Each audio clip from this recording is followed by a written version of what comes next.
What is going on, everybody? Welcome to the St. James Show. I am your host. I'm your prelate. I am the one who loves you.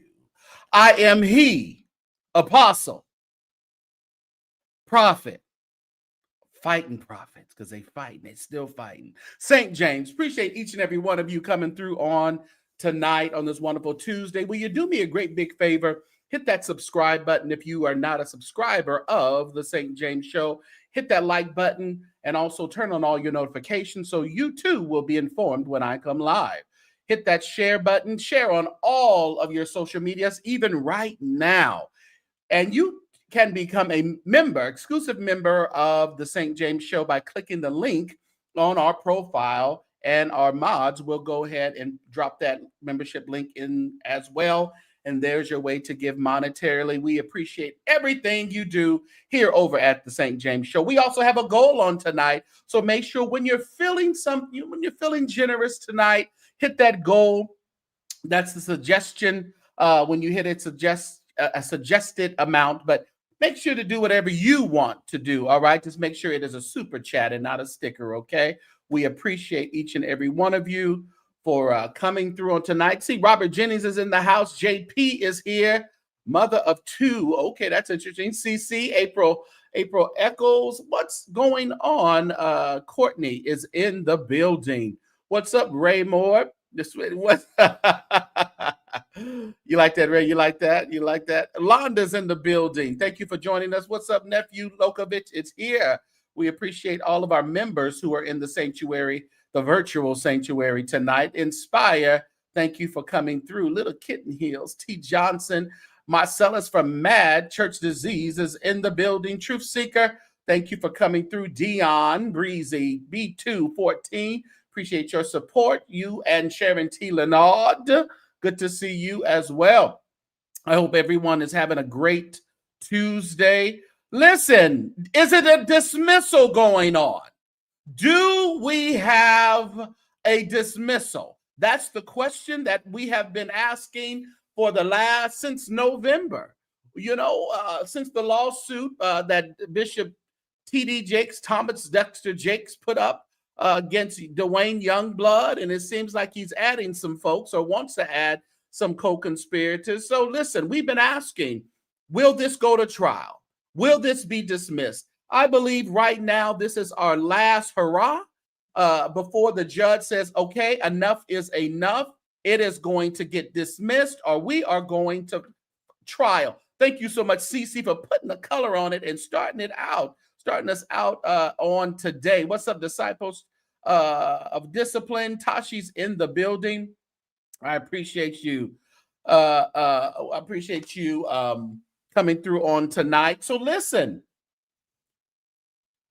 the attorney for Dwayne Youngblood has responded to the Jakes team last paperwork there. So we're going to read through it. We're going to see it. He stayed within the guidelines of the court.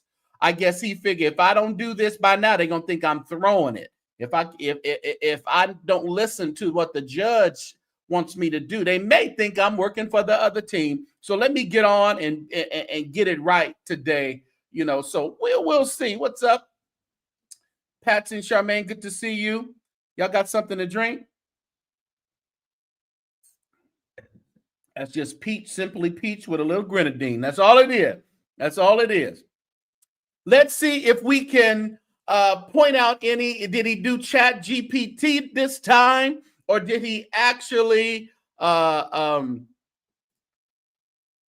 a law book and actually some case law and actually make sense, and it's according to this particular lawsuit. The judge did do some reprimanding last time, so we'll see if he stuck to it. Before we get there, I thank each and every one of you for allowing the platform here on YouTube to get to 22,000 subscribers. Come on and put some love in the chat for 22,000 subscribers. We appreciate each and every one of you for helping build this platform. I guess you love it. I guess you enjoy it. I hope we are entertaining you accordingly. I appreciate your support. Not only are we here, but go over there to TikTok. Make sure you are on our TikTok. We are over 7,000 followers over there on TikTok. So listen, we're gaining some good momentum here in these streets. And even on our carnal church sector platform on YouTube, here on YouTube, we have almost 2,500 there. On our Instagram, follow us on Instagram, The Saint James Show and Saint James Eats, and also on Facebook, The Saint James Show. Listen, so whatever platform you would like to be on, I'm probably sitting there waiting for you to join me, okay? So make sure you do that. All right, thank you. Daryl Moore, let's enter the chat. Messy as usual. All right. But before we go there, we'd like to say to a happy Pride Day to the LGBTQ. Oh, I'm sorry. This is we declare June Jesus Pride Month. Bishop Wooden of the Church of God in Christ has taken the flag back. So although the LGBTQIA plus community is celebrating Pride Month, he says he's taking it back. And okay, all right, Wooden. Do you, boo? Do you, boo? All right. Put some rainbows in the chat, either for LGBTQIA or for Jesus. Just put them in the chat. Some rainbows in the chat for LGBTQ Pride Month or for Jesus. Whatever way you are want to honor the rainbow. Thank you so much, Bonnie Bell, for putting the color on it. Yes, I got to start that. They call Lovi Papa. I think I need to start integrating Papa in there. I took Sweet Daddy from the U-Hop. I'm going to take Papa from the Africans. They like to call each other, call their leaders Papa. I'm Papa. Yeah. Help us be lazy, Maz. Oh, yes, I will. I need to make a link tree. I know. I'll put everything on there. Thank you, Jesse, for reminding me. I meant to do that before and I just haven't do it. All right. We got it. So we got a few we got one rainbow for Jesus. All right. We good. Okay. That works. Appreciate you because I'm black first. Okay, you put got you. Put your brown. I like that brown. Put your brown hearts in the chat. Most of us are brown over here, even though like y'all would like to say. We let them go. Let them be free with the emojis. Inspire, because Inspire will slap you back. She'll slap you down. All right. What's up, Nicola? Good to see you. Let me turn my do not disturb. Are you guys ready to get into these documents here? We will see if Youngblood is on his way to win, or is Bishop Jakes on his way to win. This ain't nothing but juice, no alcohol. No alcohol. We saved over here. I don't know what you're talking about. We is saved, sanctified, Holy Ghost filled. God almost high. What James Hall say? Something James Hall said. Happy birthday again. Yesterday was Vincent Bohannon's birthday. Hope he had a wonderful birthday, Vincent. They had a big old shout session, New York. That's how they do it in New York. They had a shout session last night. So let's get into these documents. Let's see how many times I'm going to hit the share button. How many times? How many times will it take for me to learn? Did it go up? Still didn't go up. Let's try it again. StreamYard is a mess. All the money they charge us, we got to do things 3, 4, 5, 6 times before it actually shares. Now it ain't even coming on the board. Let's see. Let me go back in here. Come on, StreamYard. You can do it. You can do it. I don't know. It might can. There go Disciples of Discipline, sending everybody to hell. Wouldn't be him. He wouldn't be a good disciple if he didn't send everybody to hell. What is going on? Hold on, y'all. This thing is tripping out. Let's see. How many times will it take for me to learn? Come on. This thing is really acting up. That it's only in your will that I'll ever earn. They really do need work. It doesn't want to share. It does not want to share.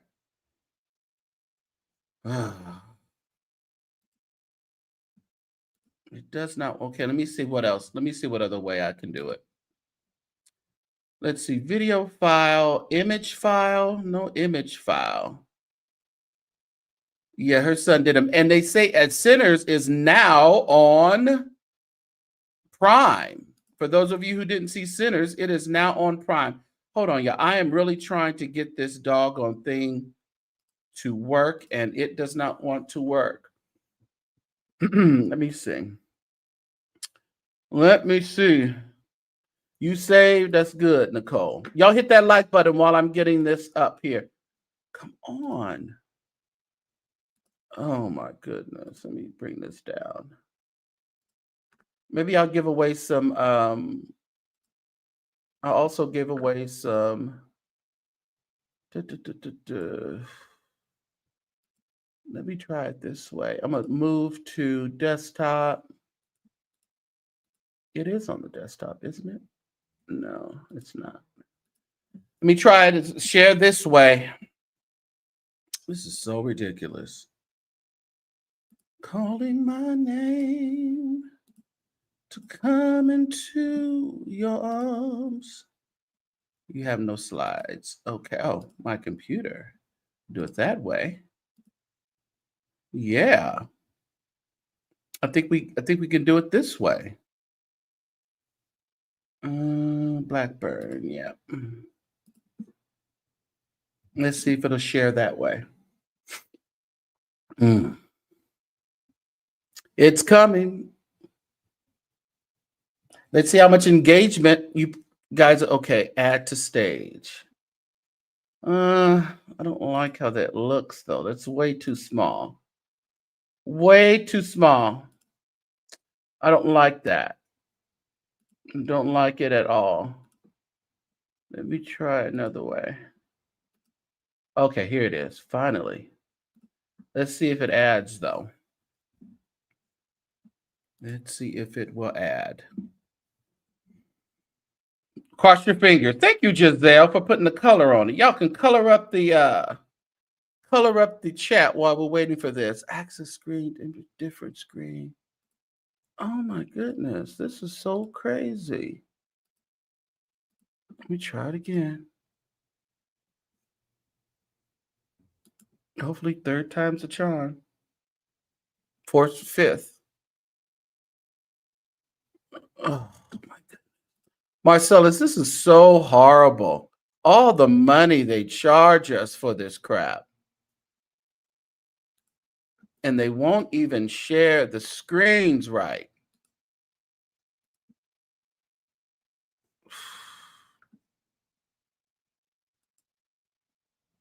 Are you going to open up? Are you going to open up? This is crazy. This is wild. I'm going to keep trying. Calling my name.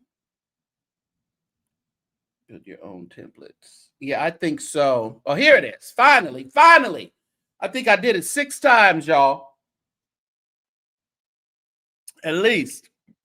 Make sure you guys hit that like button before we get into this. All right, how many likes do we have? 100 likes. Oh, well, that's good. At least we got 100 likes going into it. So that's good. Keep the likes coming, everybody. Let us get into this interesting paperwork here. All right. And make sure you guys are helping us reach our goal tonight. We need 7 more. All right. This is a reply of memorandum of law in further support of defendant Dwayne Youngblood's motion to dismiss. They would like to dismiss this lawsuit against Dwayne Youngblood. All right, let's get into it. Of course, look at the case law that he put down. The case law that he put in, all this rigmarole. That the question is, does it have anything to do with the case? That's always been the question. All right, let's get into it. The plaintiff's opposition failed. This is a preliminary statement. This is listen, this is Tyrone Blackburn speaking, okay? So everybody remember that. The plaintiff's opposition fails to address the fundamental pleading deficiencies that warrant the dismissal of the complaint. Rather than fortify the claims with specific, plausible, factual allegations, plaintiff deflects by attacking defense counsel and alleging misconduct that is legally irrelevant to the Rule 12b-6 standard. As you recall, in the last paperwork from the team, from the JAKES team, they said he may have had a fever and he may have just had a bad AI interpretation of his response. They said his head, he must have bumped his head. He must have been under the weather when he dropped those last that last paperwork. What's up, Anita's? These rhetorical distractions cannot obscure the core problem. The complaint lacks the factual content necessary to sustain claims for defamation and civil conspiracy under both Pennsylvania law and constitutional standards. Despite plaintiffs' instance to the contrary, the complaint does not identify any specific statement by defendant Youngblood that is both provable, false, and made with actual malice. It does not allege facts showing that Youngblood knew his statements were false or acted with reckless disregard for the truth, nor did it identify any third-party recipient who understood the statements to defame plaintiff or establish concrete reputational harm. Likewise, the civil conspiracy claim fails as a matter of law. The plaintiff has not pled any specific agreement, overt actions in furtherance of an unlawful scheme, or individualized facts sufficient to state a plausible conspiracy claim. Courts routinely dismiss such claims where the plaintiffs rely on generalized assertions and impermissible group leading. In short, the complaint does not state a claim. It narrates a grievance. But grievance alone does not confer legal standing, nor does it substitute for the factual precision required by the federal rules of civil procedure and the First Amendment. Because plaintiff has failed to meet this standard, the complaint must be dismissed with prejudice in its entirety. Oh, God. And here's the argument that attorney Tyrone Blackburn would like to present. Now, we're not going to read a whole bunch of these case laws, but we're going to kind of read the titles of them and see where he's getting his idea from.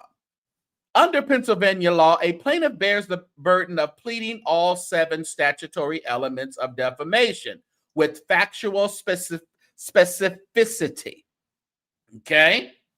Whether a communication is capable of defamatory meaning is a threshold question of law for the court. The court must examine both the language and its context, how an average reader or listener would naturally understand it. Okay. Even where the words themselves seem mild, Pennsylvania courts have shown a willingness to interpret relatively mild statements as being capable of a defamatory meaning, but only if the innuendo must be warranted, justified, and supported by the publication. Now, everybody, was there innuendo? Was this did we interpret what Dwayne Blackburn was saying? Did we interpret that wrong? Huh?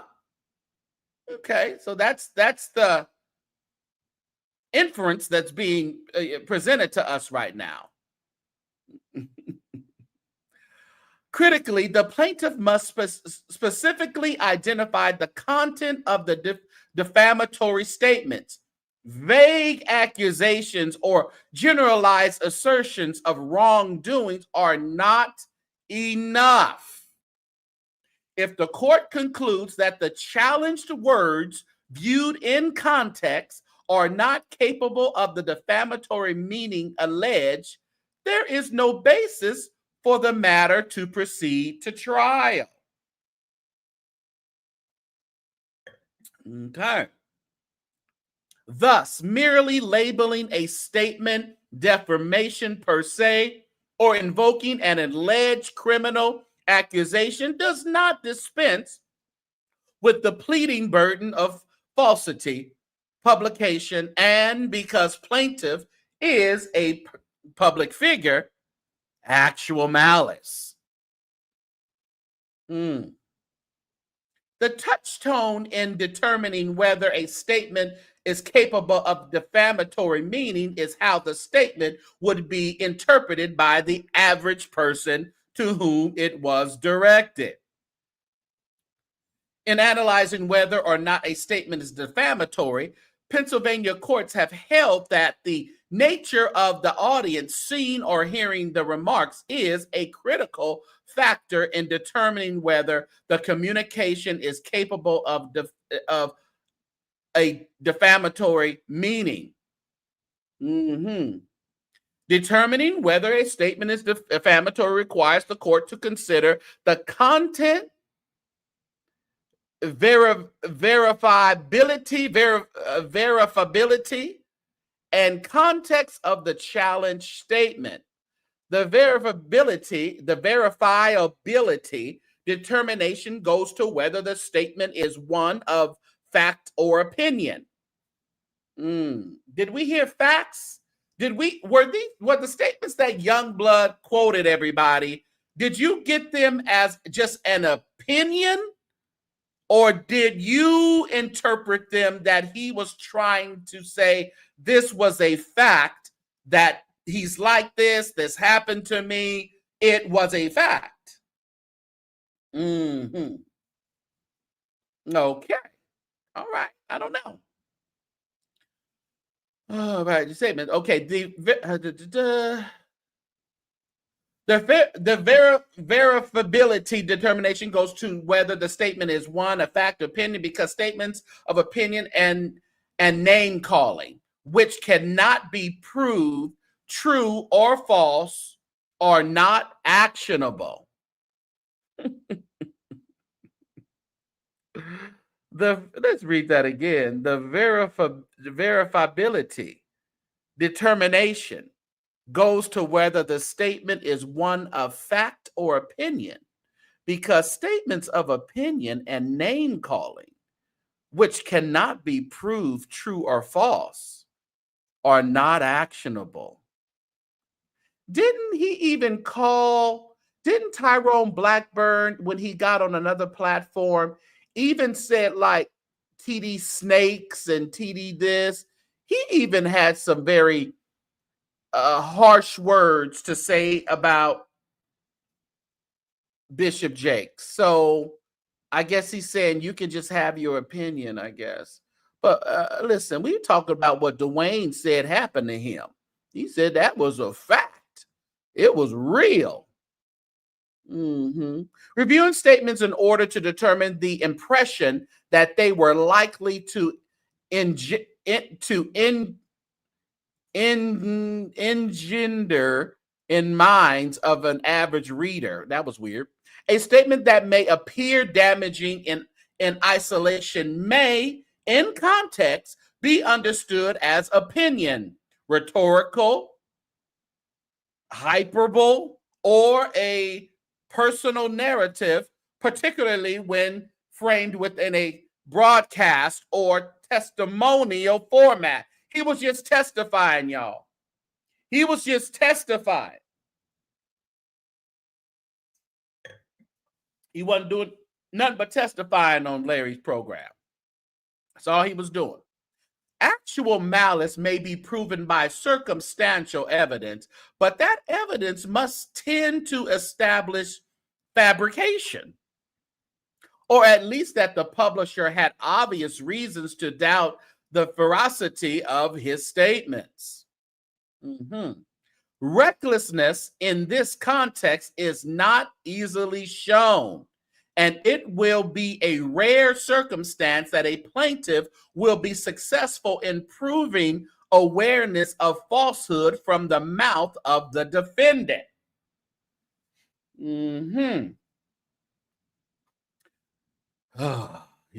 Plaintiff relied solely on Youngblood's alleged motive for revenge and the tone of the broadcast. Yet courts have long held that motive and hostility without facts showing the speaker actually doubted his story do not constitute actual malice, because the complaint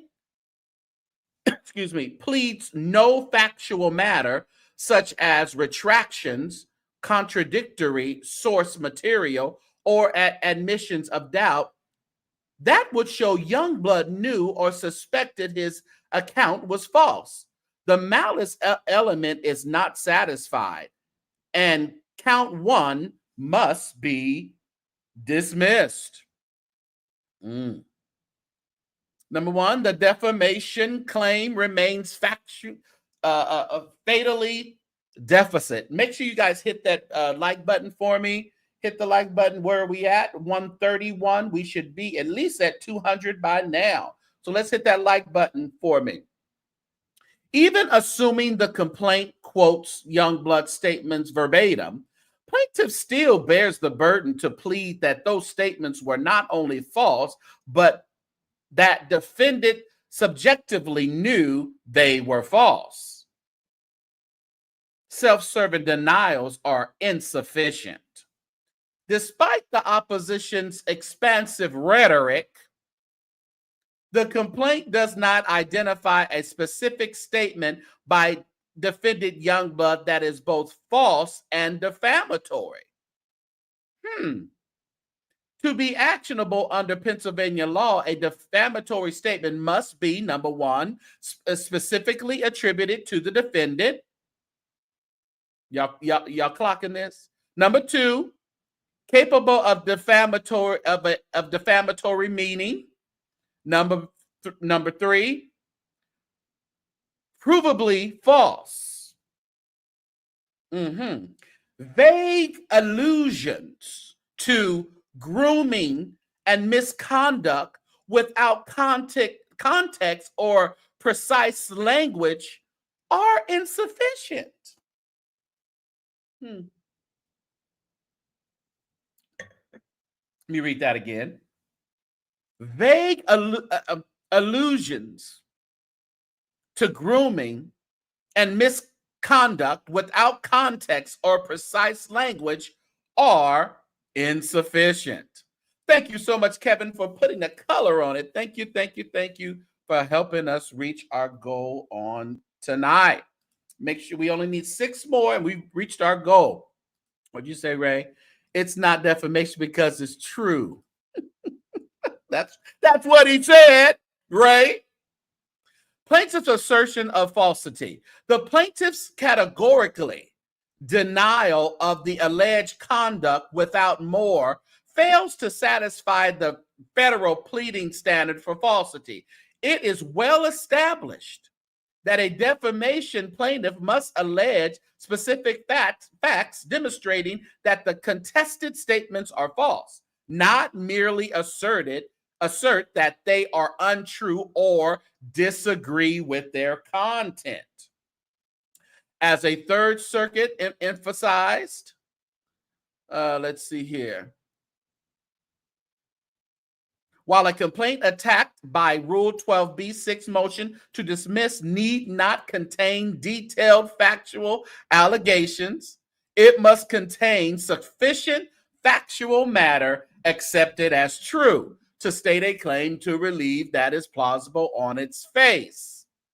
Bare allegations are not entitled to the assumption of truth and must be disregarded for purposes of resolving a 12b-6 motion to dismiss.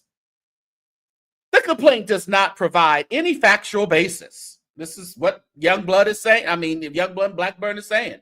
This complaint does not provide any factual basis, such as contemporaneous events, documented alibis, retractions by third parties, or contradictions in defendants' own statements that plausibly establish the falsity of the accusations.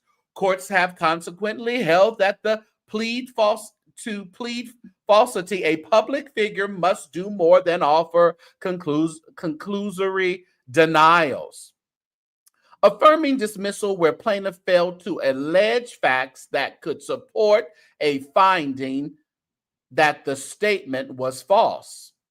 In short, beyond a blanket denial, plaintiff's opposition never confronts, much less contradicts, the specific building block facts of Youngblood's account that, number one, Youngblood was a teenager at the time. Number two, Bishop Jakes first encountered him while preaching as a guest at Youngblood's Pennsylvania church. Number three, Jakes later offered pastoral counseling. Number four, Youngblood, using his mother's car, drove plaintiff home after the service. And number five, during that drive, when Youngblood realized he was late returning the vehicle, Jakes hugged him. Well, that's not what you've been saying. Now he just flipped the whole deal. Number five, during that drive, has he talked to Dwayne Youngblood about this case? Blackburn, have you talked to your client? We've never heard this. During that drive, when Youngblood realized he was late returning the vehicle, Jakes hugged him, physically cornered him, and attempted to kiss him inside the car.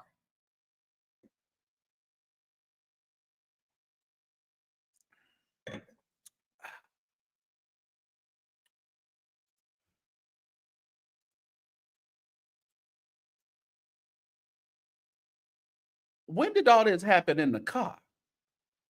I thought they were sitting at the dining room table. Now they're in the car. They in the car, Ray, Courtney.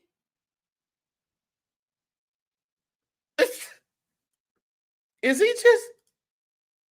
We even know that was in at the dining room table.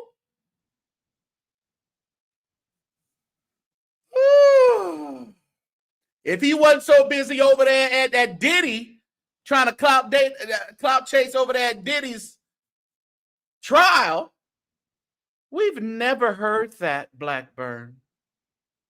No one said they were in the car kissing and hugging. The opposition supplies no alternative timeline, no different venue, no witness, and no documentary contradiction. Only the refrain that it never happened. Then he goes on the case law and says that bare denials are not entitled to the assumption of truth. Because plaintiff offers no factual rebuttal to these predicate details, the complaint fails to plead falsity with the plausibility that Iqbal, whatever, and Quabley require, whatever. This, Tyrone, oh man, you fumbled that ball. Plaintiff malice argument based on motive and timing. Plaintiff attempts to establish actual malice by pointing to defendant's alleged motive, perceived hostility, and the timing of the public statements. However, under settled First Amendment jurisprudence, such circumstantial inferences are legally insufficient. Thank you so much, Kimberly Lede, for putting the color on it. He could have hired me to be. Listen here, you probably would have did a better job. Maybe you would have got a settlement by now, Kimberly. All right. I just missed my, okay. The Supreme Court and the Third Circuit have made clear that actual malice is not established by showing ill will, bias, intent to harm, or even personal animus. Instead, it requires a showing by clear and convincing evidence that the defendant subjectively knew the statement was false and acted with reckless disregard for its falsity. Even assuming the defendant had a personal grievance or hoped to inflict reputational damage, that is not the constitutional standard. As the Marcone court stated, there must be sufficient evidence to permit the conclusion that the defendant, in fact, entertained serious doubts as to the truth of the publication. No such allegations are pled here.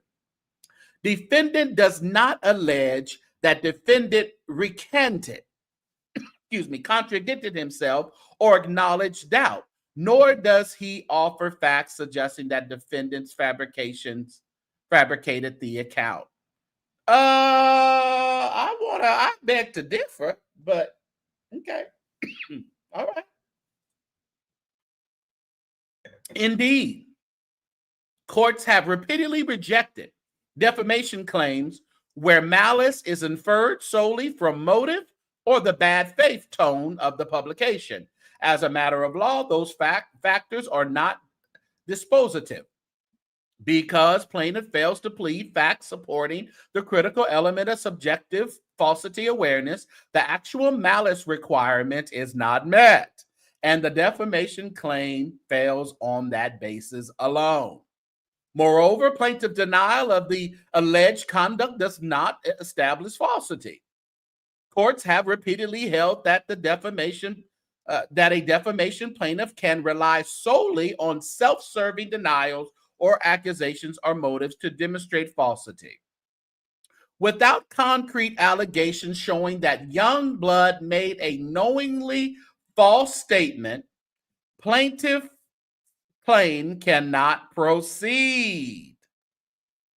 Oh, Youngblood.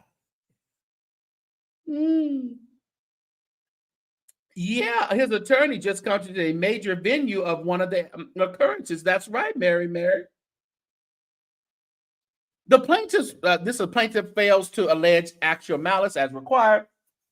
We're almost done, everybody. Make sure you hit that like button. Where are we at with our likes? We're only at 150. We need 49 more likes to hit that 200 mark. Hit the like button, everybody. And we are 5 away from our goal. Super chat goal. Hit the goal on top of the chat. The plaintiff's reliance on motive, demand letters, or timing fails to meet the high bar required by New York Times Code versus Sullivan. Actual malice is not established by showing personal animus or intent to harm. Plaintiff must allege that Youngblood subjectively doubted the truth of his statements. As a public figure, plaintiff must meet the heightened standard of actual malice, i.e., that defendant either knew the statement was false or acted with reckless disregard for the truth. This is not a mere pleading formality. It is a constitutional requirement that courts strictly enforce. Plaintiffs charge that Youngblood acted from greed or spite still falls short of actual malice. Thank you so much, Londa, for putting a color on it and going over and above what we asked you to do on tonight. And for that, we say thank you.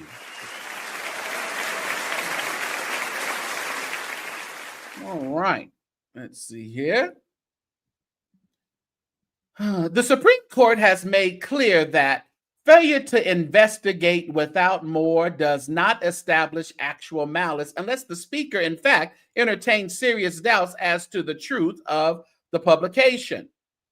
Pennsylvania courts apply the same rule. There must be sufficient evidence to permit the conclusion that the defendant, in fact, entertained serious doubts as to the truth of his publication. Is he listening to himself? I don't know if he is. Failure to investigate without more will not support a finding of actual malice, nor will ill will or a desire to increase profits.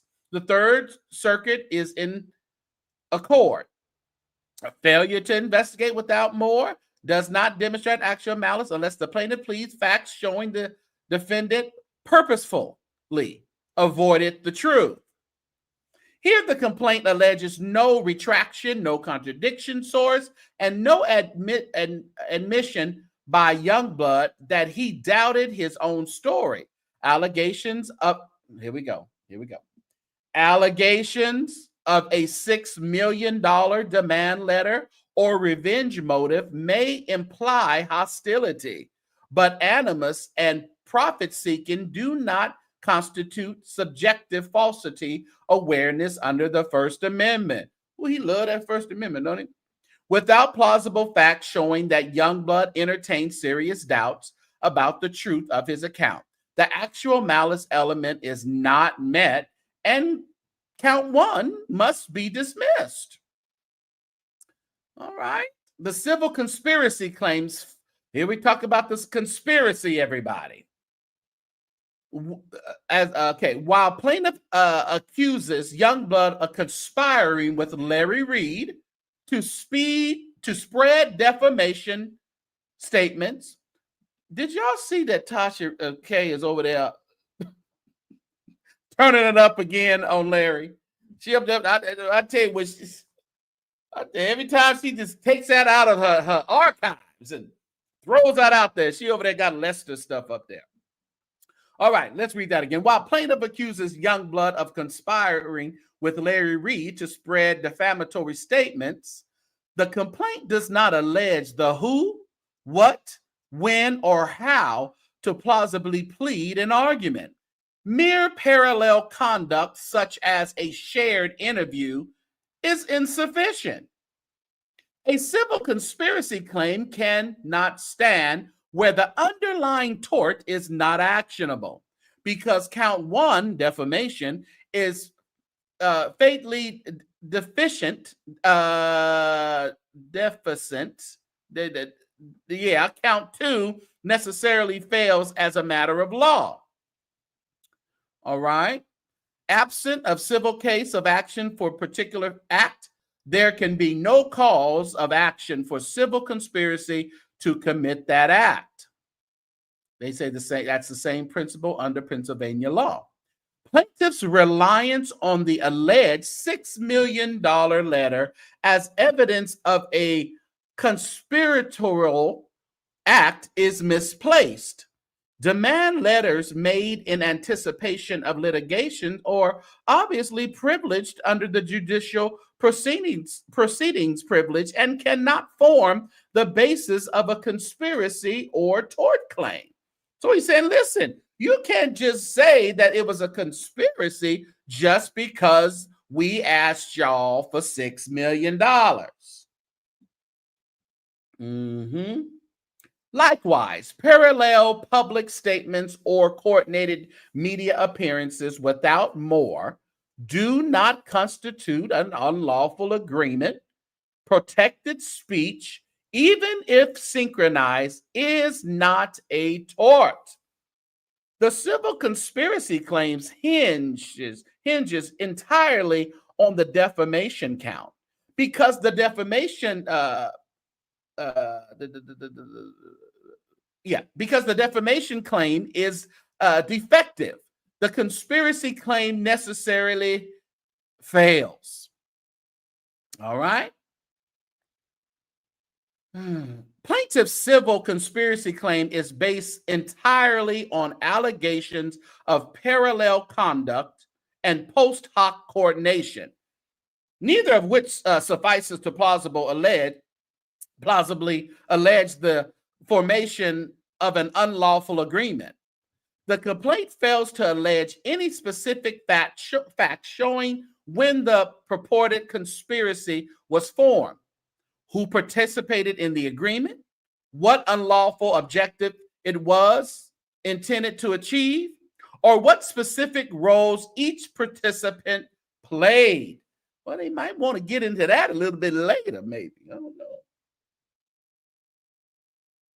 Maybe a part of their discovery. I don't know.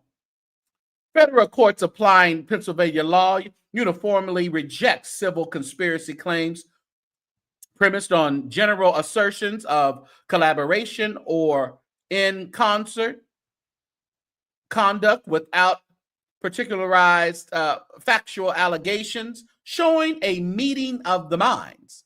Bare conclusory allegations of conspiracy or concerted actions will not suffice to allege a conspiracy. The plaintiff must expressly allege an agreement, or at least make avertments of communication, consultation, cooperation, or command from which such an agreement can be inferred. Well, we ain't listened to them prison calls yet, so I don't know. Pennsylvania federal courts apply the same standard. A plaintiff must plead specific factual allegations of combination, agreement, or understanding among the defendants. Conscious parallelism is not enough. Okay? Here, plaintiff alleges only that Youngblood and unnamed conspirators appeared on 2 podcasts and later sent a demand letter. The complaint is silent as to when any unlawful agreement was forged, who joined it, what specific unlawful purpose was agreed upon, or what role each participant allegedly assumed. Such conclusory group pleading falls far short of the particularity of that Trimbley, Ibley, or whatever, and Pennsylvania conspiracy precedent demand, and count 2 must therefore be dismissed. Merely asserting that Youngblood acted jointly with others or participated in the same interviews or broadcasts does not transform lawful public commentary into a torturous conspiracy.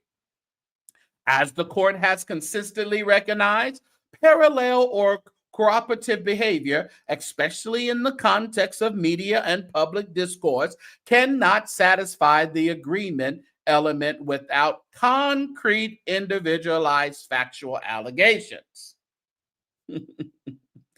Additionally, the complaint relies on group pleading, referring generically to defendants without distinguishing Youngblood's actions. This violates basic pleading rules and deprives the defendant of fair notice. This type of pleading fails to satisfy Rule 8 because it does not place defendants on notice of the claims against each of them. Oh, you're trying to say since he didn't name any conspirators, then you can, yeah, okay, all right. To the extent plaintiff seeks to lump several defendants together without setting forth what each particular defendant is alleged to have done, he has engaged in impermissibly vague group pleading. Dismissing complaint because it failed to contain allegations showing how each defendant was liable, and noting that even under the most liberal notice pleading requirements of Rule 8A, a plaintiff must differentiate between defendants, alleging that defendants undertook certain illegal acts without more, ejects as inherently speculative nature into the pleadings, forcing both the defendants and the courts to guess who did what to whom when. Who did what to whom when? Such speculation is an anathema, y'all know that word, to contemporary pleading standards. Oh, God. I thought this was interesting. This little, guess he forgot to take that out of ChatGPT. The plaintiff's own citations are misapplied or non-existent. We're almost done here, y'all. Hit that like button. Are we at 200 yet? Not yet. We need about 25, about 27 more. Hit that like button, everybody. Oh, we and only need 4 more super chats to meet our goal. Plaintiff accuses defendant of relying on fabricated or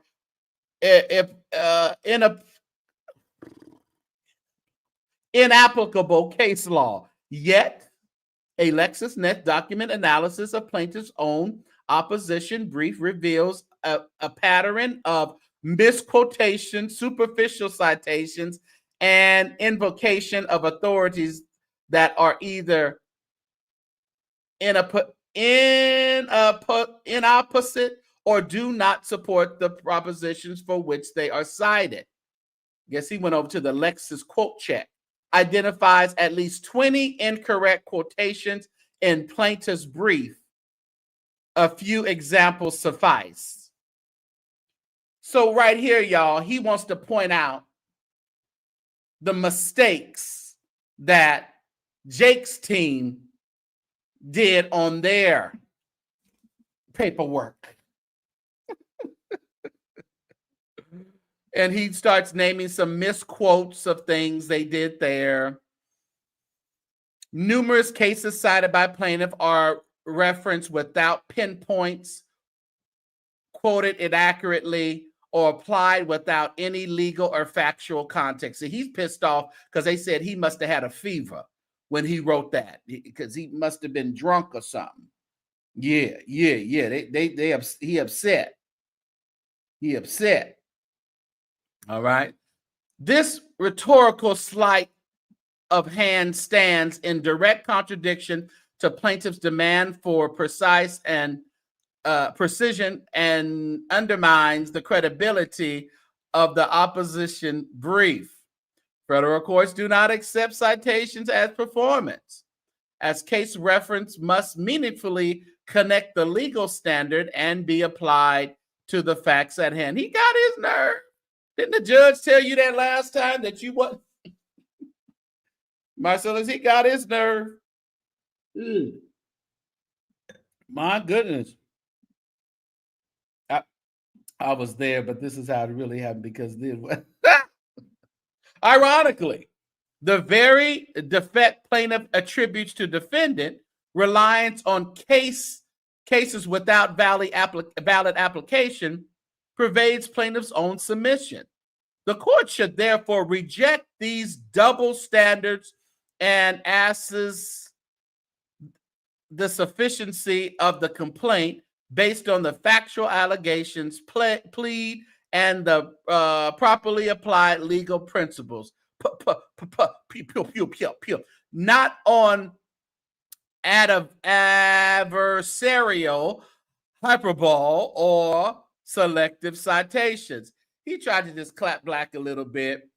Yeah, you know, he had to do what he had to do. He had to clap back, so they said he had a fever and all his stuff was wrong. In conclusion, everybody, For the reasons set forth above and those articulated in defendant's opening memorandum, plaintiff's complaint fails to state a claim upon which relief can be granted and should be dismissed in its entirety under Rule 12b-6. The claims for defamation and civil conspiracy are not merely insufficient, they fall well short of the constitutional and procedural thresholds required to proceed.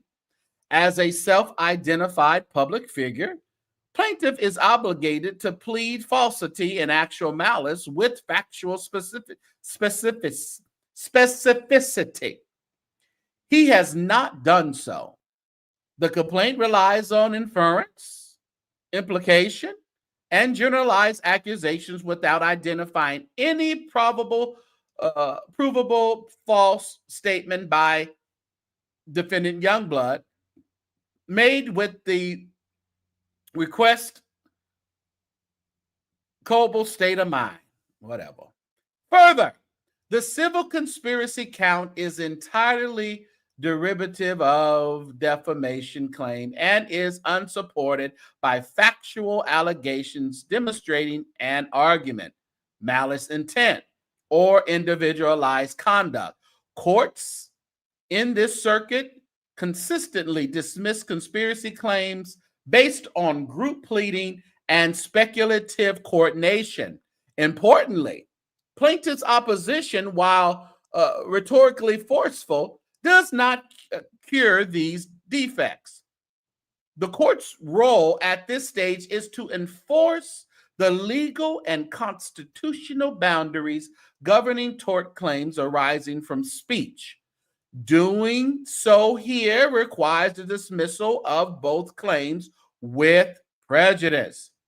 Accordingly, defendant respectfully requests that the court dismiss the complaint in its entirety. This was submitted on yesterday, June 2nd, respectfully by Tyrone A. Blackburn, Esquire. So is there going to be a dismissal according to the information that we received from attorney Tyrone Blackburn? Marcellus said he don't see it. You don't see it. Did you want to come up, Marcellus? I know you going live in a little bit. I don't know if you wanted to come up or not to throw out a little. Courtney say, nah, no dismissal. Nah, no dismissal. Okay. So do we have any people who think there's going to be a dismissal according to what Blackburn has presented to the courts? I don't know. Let me drop the link. This is for Marcellus, everybody. Where's my link? Okay, give me the link. Oh, I got to put this up. He's died, fried, and laid to the side, huh? It's a no for me. Yeah, Blackburn getting his dismissal from the bar association. Well, that might be a possibility. I don't know. Carla D says she don't hear nothing dismissal worthy. I don't either. And the thing about it, what he was saying, yeah, he might want to go investigate when that hug and supposed kiss happened. You think he might want to figure that one out? Yeah. I have three. Right. I got three things I want to contribute to tonight's conversation. Good evening, ladies and gentlemen, and thank you so much, St. James, for allowing me on your platform tonight. Hold on. They said Ray had a good question. Hold that. Why isn't there a countersuit if you're right and prove? Well, I get your money. Well, the anti-slap has been slapped out. Correct. So, yeah, they tried it. The anti-slap has been slapped out, so that's not happening. Yeah. And you're not going to file a countersuit if you know that your entire suit is bullshiggity. I'll No. just put it that way. All right. So let me address three things, ladies and gentlemen. You all know that I am always trying to bring to you something. Now, I'm not a lawyer, but I did take some notes based on St. James reading tonight. Let's address the first thing. Let's talk about privilege and the $6 million request letter. Yeah. Okay, ladies and gentlemen, this Tyrone Blackburn just put in this response that his $6 million request letter was a privileged communication between him and his client. Let's establish that. That's what he said. Oh, I see where you're going. Go ahead. Okay, now listen to me very carefully, Tyrone Blackburn. I don't know how you're going to get away with that. Number one, because your co-conspirator, number one, established that he saw the top portion of that letter before that letter was ever sent to TD Jakes' camp. So there goes your notion of privilege, sir. That's and I do believe that TD Jakes' team established that fact in their last filing when they told the court and the judge that Larry said it, and they put that information time stamped and dated their response. So that's not going to fly, sir. That's not going to fly. The second point I'd like to make, ladies and gentlemen, let's discuss grooming for just a moment. Oh, now, who brought that up? Who brought that up? Oh, I believe that was Tyrone Blackburn. Okay, and Dwayne Youngblood. So let's go here, ladies and gentlemen. You must understand that the onus of establishing grooming is not laid at the feet of TD Jakes, ladies and gentlemen. The person who mentioned grooming, who first filed paperwork stating that TD Jakes was a groomer and all of these other things, and then the first person who went on a podcast and said that TD Jakes was a groomer was Dwayne Youngblood. Let me get it clear to you all, ladies and gentlemen, tonight.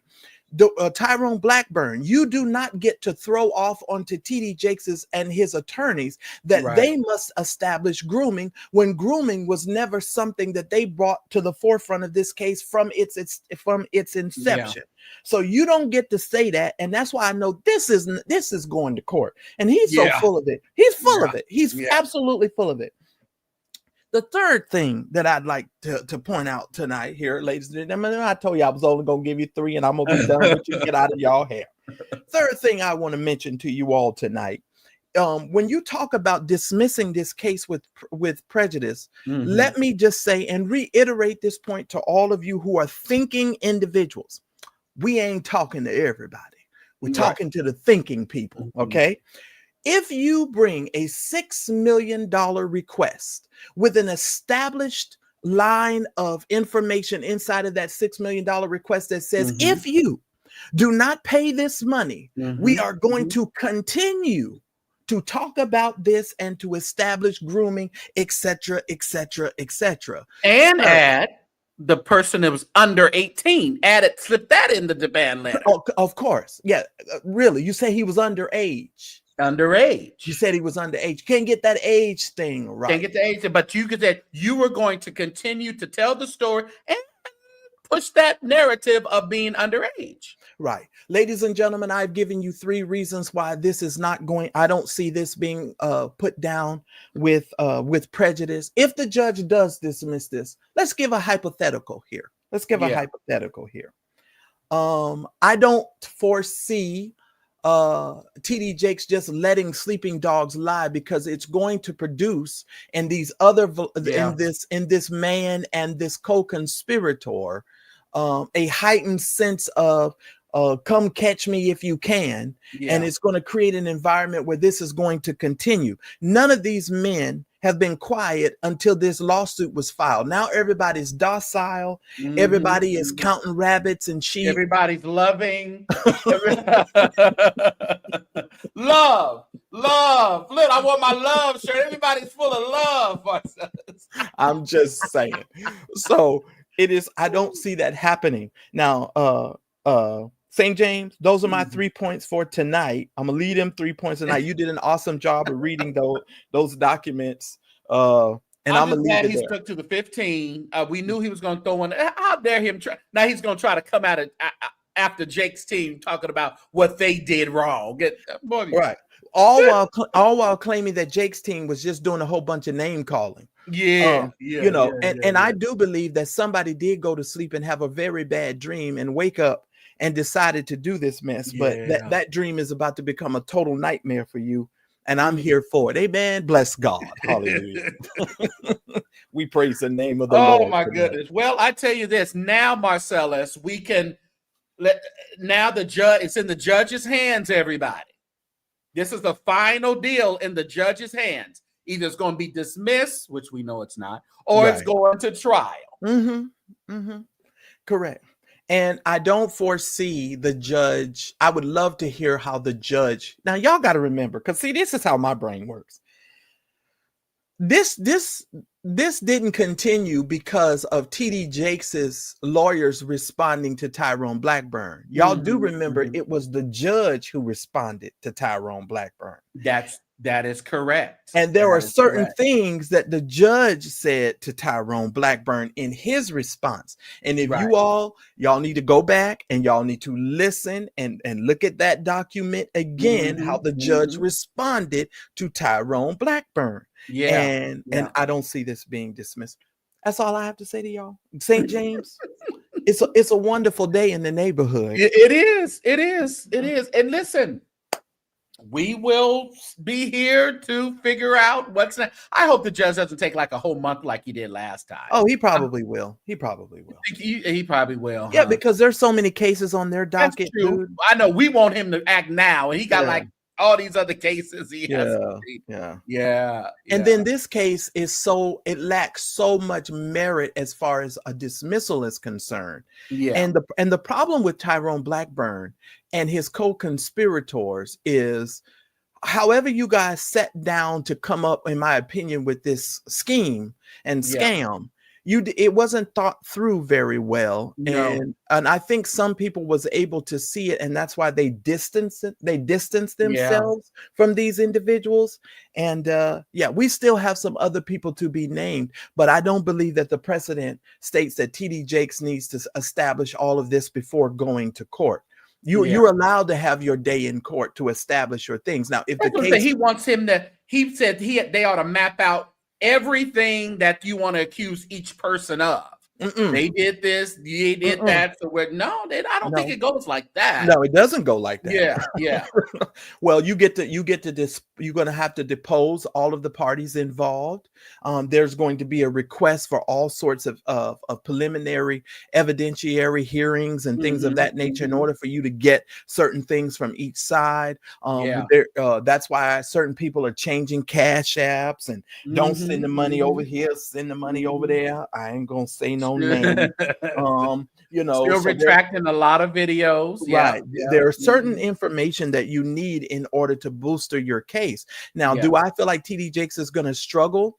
I do believe he's probably going to struggle in the evidentiary part of this. And the reason why is these people are very cunning in their way of hiding. Right. You know what I'm saying? They started way back in November, baby. Absolutely. It's going to be tough for TD Jakes to prove that. But he does have cyber experts on his hands, people that he's probably paying a tremendous amount of money to.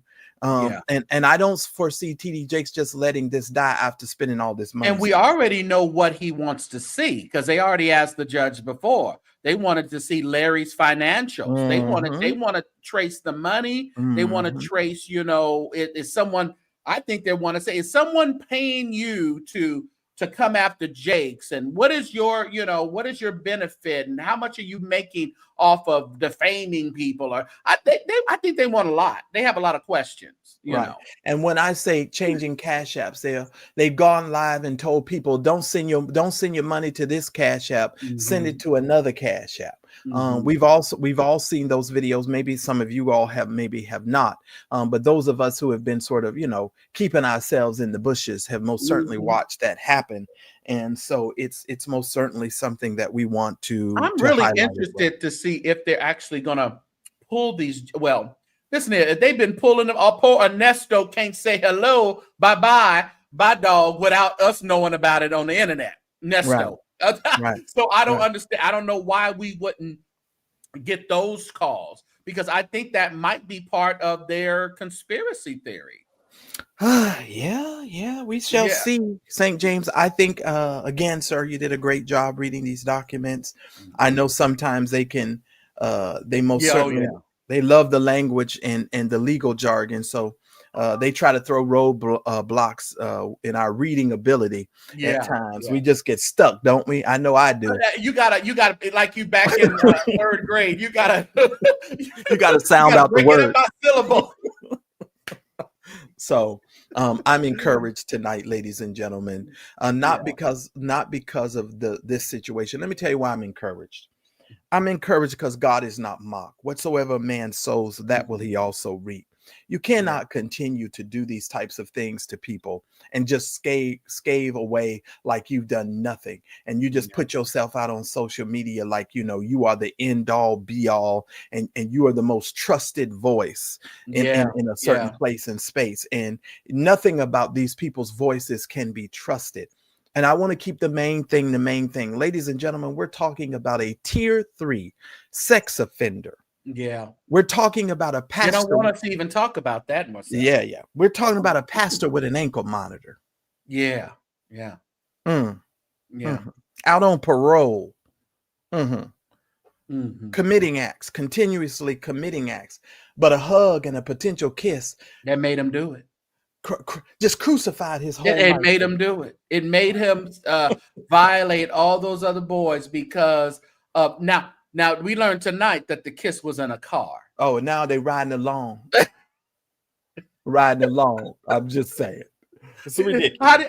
How did he get cornered in the car? You got I guess between the stick shift and the gears, you know, it just frightened him. Something happened between the stick shift and the gears. But that, you know what? It people may say what I said. No, that goes to tell you that this guy is no more invested in this case than, you know, he's just trying to do his due diligence and trying to kind of still keep his name in there because it is Bishop Jakes. Right.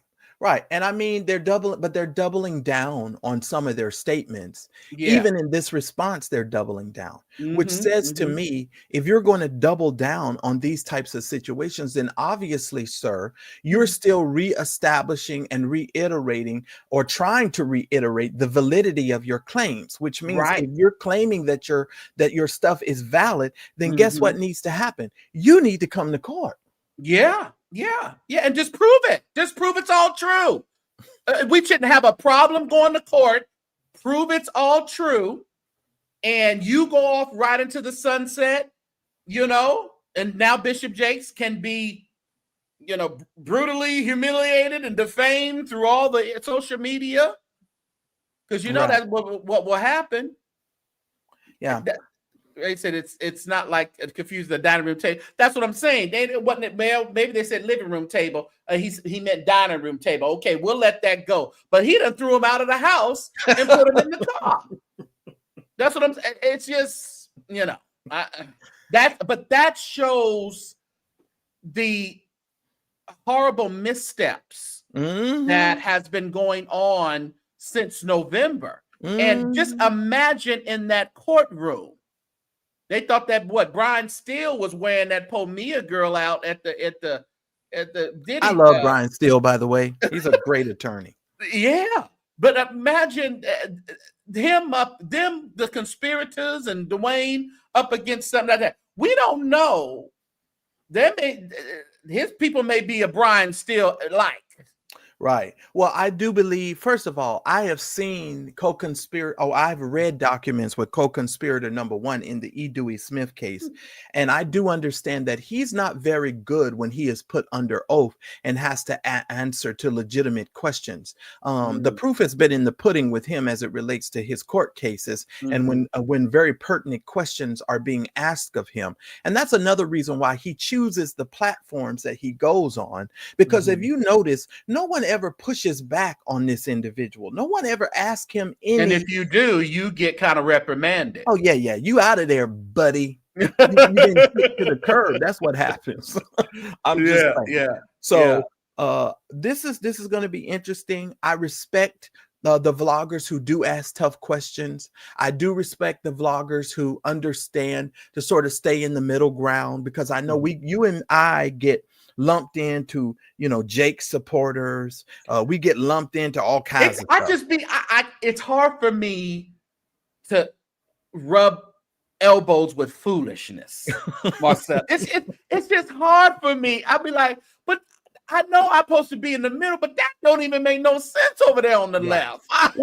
Well, number one, the privilege claim that he made in this document. I'm sorry, ladies and gentlemen. Yeah. That alone to me, after you said that part, everything else you said to me was blah, blah, blah, blah, blah, blah. All that reading, I was like, oh, when he claimed privilege under his $6 million request letter, when Larry claimed that he saw the letter before it was ever even sent to the court, and the TD Jakes say, what now? And you claiming privilege? No. Let me tell you myself, I would be sitting and either looking at my phone, probably looking at my phone going, I'm not even going to lie to you.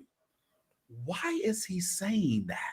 I would actually say, why are you even saying that? Yeah. Well, you asked a good question. You said, Tyrone, are you talking to your client? That's what it's yeah, well, yeah, because he sure ain't talking to Dwayne. I don't think at all, because Dwayne's somewhere up under a rock. But I used to listen to Larry, and even when he was really, really bashing TDJ, because I know no one wants to talk about it, but we all heard it. Right. We all heard it. Really, when he was really bashing TD Jakes and coming out and saying all this fixers, and he would say little things, and when he talked about the demand letter, and then after the demand letter, he came out again and was really pushing a narrative of people calling him and offering him money to shut up. And I'm going, why, Lord, is he continuing just to talk? Yeah. Yeah, I don't know. These people are some very interesting people to me. I do understand I'm not a lawyer. I do understand that I don't know all of the law. I don't profess to be. But one thing I know, you cannot claim privilege while sending the same item that you're claiming privilege to people who are not your client and who are outside of you and your client's site. And then you're going to turn around and claim privilege. That's not going to work. Number two, that grooming thing, sir, that's not going to fly. It's not going to fly. No. I'm sorry, it's just not. Yeah. It's not. And the onus is not on TD Jakes to prove all of these things. It's on you, Tyrone Blackburn, and your client to prove these things, because you are the ones who went out there saying that the man was a groomer and all of this and all of that. That was all you guys. That was y'all. Yeah. Well, but they point out in their paperwork that the grooming came from Larry. The verbiage of grooming. Okay. Dwayne was talking. And then Larry says, oh, so you were groomed. It was groomed. And then says something. And they put that in the paperwork. So they're attributing that. Yeah. But Larry is always saying stuff. I said drugged and raped. She didn't say drugged and raped. How about this? He wanted to have Manasseh. He was in love with Manasseh. Y'all remember, because I didn't play the audio for you. He's always throwing things out there like that. So it's not just to say that he's doing that haphazardly. And I think TD Jakes' team proved in their last filing, ladies and gentlemen, if you remember, they established the fact that Larry, he contoured that conversation in such a manner to evoke certain responses out of Dwayne Youngblood. Yes, and that's So I don't know. Yeah, so that's how I feel. I don't know. We'll see. I thank you, Marcel. I know you finna go live in a few. Yes, I will be live. I got a great surprise for you guys. I wasn't going to talk about it, but I think I am. I got to deal with Demetrius Senegal and his response to Brian Karn and Tiffany Montgomery and Jonathan Ferguson. I didn't put that on again today too on IG. She cut up again. Tiffany cut up again on IG. Oh, she did. Yeah, like about an hour ago. Oh wow! So it's fresh. Oh wow! Oh my God! Lord help me! And I ain't even ready for that. But tomorrow, I will deal with the TD Jakes documents tomorrow. I'm probably going to deal with it in a different way. I love how St. James he's so nice. He's so nice. Let me tell y'all something. I'm going to lay this out again. We're going to talk about the 3 points that I made tonight, but then I'm going to add a couple of things to it tomorrow. Yeah. And I'm going to ask co-conspirator number one and Mr. Dwayne Youngblood to come front and center. Because if you two had all of this evidence like y'all claim, and you were going to bring all these additional videos, then that means you have some additional evidence to submit in this trial and in this court case. So if that is the case, get your money up. And we'll see you in court, because y'all going to court. Amen. Bless the Lord. I hope y'all are clear. I thank you for inviting me to the church, to the digital sanctuary. I wanted to give my testimony, giving honor to God, who is the head of my life. To the members, saints, and friends, to everyone's. I want to thank you that I'm saved today, and that I'm sanctified. I'm set apart, ladies and gentlemen. And I got a mind to run on and see what the end's gonna be. Larry, you and Youngblood, do y'all have a mind to run on and see what the end's gonna be? That is the question. Someone asked the question. I'll see y'all in a little while. God bless. All right, man. Woo! Well, everybody, yes, we had to go ahead and get that out the way. So we'll see what's going to happen in regards to this case. I wanted to read about Abyssinian really quick. Let's see here. I know that Tiffany Montgomery been over there cutting up, and she after somebody else now. Let's see who she after now. I was listening in. She's just such a hothead. But I don't know. It seemed like I kind of have the feeling they probably should just leave her alone. Well, how many think they should just leave her alone? Leave Tiffany, because you know she gonna go off on y'all. Why y'all keep poking her? Let me see. Well, but just bow out. He can't bow out. It ain't no young bud bow out. He being sued. He can't bow out. Y'all want to hear what Tiffany got to say? Let's see that. Oh, I can't wait to talk about that. Hello, everybody. Come on in. Come on in. Come on in. Come on in. She put in her thing, God is against you. Hello, everybody. I am doing a live right now because I was just called a witch by a lot of people. A man that preaches heresy named Pastor E. Mason. He's also affiliated with Philip Mitchell. He's affiliated with Jackie Hill Perry. He's affiliated with Preston Perry and a few others. He's also in a secret society. And he hates all of God's prophets and things of that nature. And so she is like so matter of fact. So, I mean, what she says, she believes. Now, that Jackie Hill Perry, she don't like her. You know that Jackie Hill Perry, she's the kind of, isn't she the converted lesbian? She dresses real masculine, but she's like a pastor or something, prophet or something. So he is currently live right now. He did call me a witch. I heard it. He also said out loud that somebody rebuked me in a restaurant. He literally got on live and said somebody rebuked me in a restaurant, is what he just said. Yeah, Senegal, he been cutting up too. I think he's just trying to get in the prophet algorithm. Senegal is always trying to get in where he can fit in, trying to booster his notoriety. If they fighting, Senegal gonna come right up to it. You know, he's still mad at Brian Karn for him and his wife. You know, he got on live right now and said that somebody rebuked me in a restaurant. That's what he said. That somebody actually rebuked me in a restaurant. That has never happened in my life. It gets better, y'all. Never happened in my life. Never happened in my life. He literally just opened up his mouth to try to curse God's prophet and lie on me. You just cursed right Matthew Stevenson the other night, though. Now, obviously, it is very clear that I struck an altar at the last Covered by God. You should go and watch the last Covered by God I did called You've Been Warned. Obviously, this fight that you see online is altar versus altar. But I want you all to be very clear that I absolutely have never started a fight online with anybody. I have never done it. I know that is the who is he? He's actually a nobody. After he wrote a post about me, he posted his class directly after. And the reason he posted his class directly after is because he has no money. And so obviously these days saying my name brings clout, saying my name brings views. And because he has no clout or views unless he says something about me, that is why he did it. Unfortunately, that's how things like this work. With that being said, the very last cover by God we did in Orlando, Florida was called You've Been Warned, right? Obviously, that was a very strong call to repentance.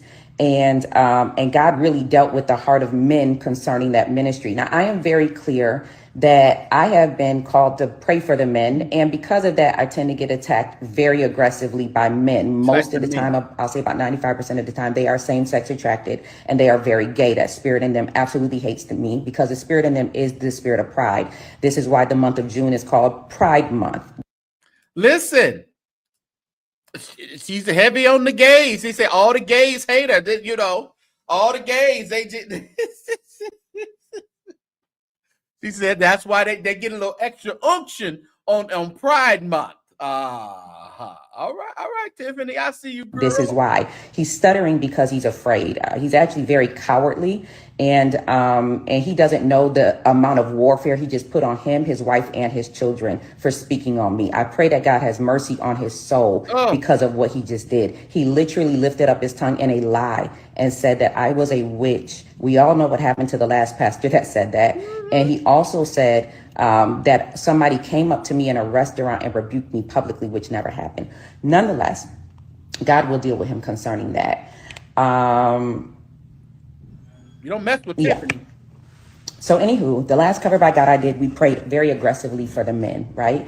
And at the very end of that cover by God, God warned me and told me to tell everybody that any man of God that is against God's woman, right, unjustly, that this is a beef unjustly, right? This woman of God is in right standing with God, whoever the women of God is.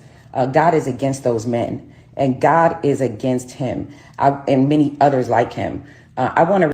She is so quick to say who God hates, who God is against. You see in the title right here, God is against you. She is always dangling and snatching back God from people. She's like the God whisperer, Tiffany Montgomery. Reiterate one more time. I have never started beef online with anybody. I actually woke up to a post that he wrote concerning me. He is a band that teaches heresy. And let me also say this, because I'm going to drag Jackie Hill Perry into this, and I'm going to just do a YouTube about her. But she's also in heresy. She absolutely has a spirit of a lesbian. She has an inordinate affection towards Megan.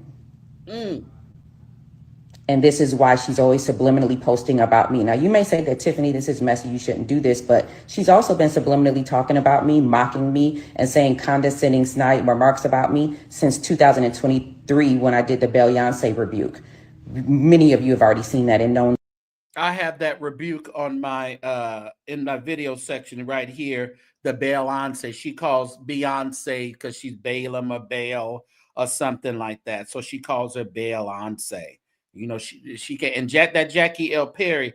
Now, Jackie L. Perry, she's real stud like. So it's easy to say she's a lesbian. I think she's a recovering lesbian or a past. I don't know what she is. But.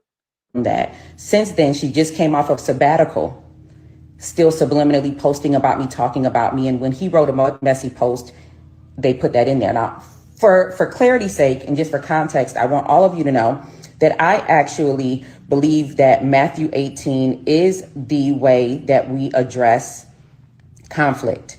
As much as the narrative wants to go out that I am messy, that I am all of these things, I want to say one more time, and maybe all of you can write it down, I have never started a fight online with anybody. She has never started a fight with anyone, everybody. Everybody attacks her. You guys need to leave Tiffany Montgomery alone. Ever. I've never started a fight online.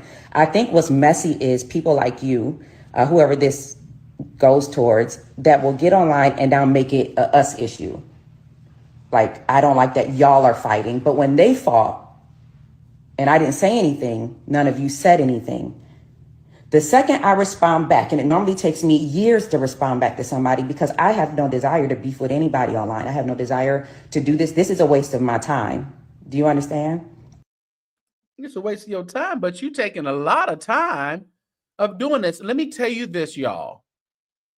This is to promote what these people are doing. Her Covered by God conference, her initiative that she's in, and this girl is fasting right now. When you are in a fast, this kind of negates all your fast. This kind of stuff, they fast from everything else but fighting on the internet.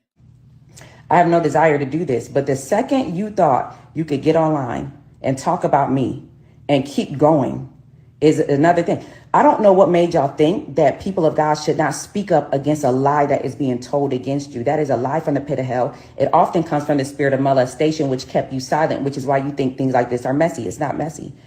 It's literally me killing a lie. I didn't put that together. She said it comes from the spirit of molestation. Why y'all hide and lie? I tell you, she's a character that you're trying to erect against me. Do you know that words are spirits? I don't know that many of you thought this. None of this stuff that you see online happening right now is a light thing. I have not done anything to anybody for me to wake up and these men are smearing my name. But back to you just sent Matthew L. Stevenson to die the other day, unless he repented. You don't think that's doing anything to anybody, Tiff? I believe that Matthew 18 is how we are to address conflict.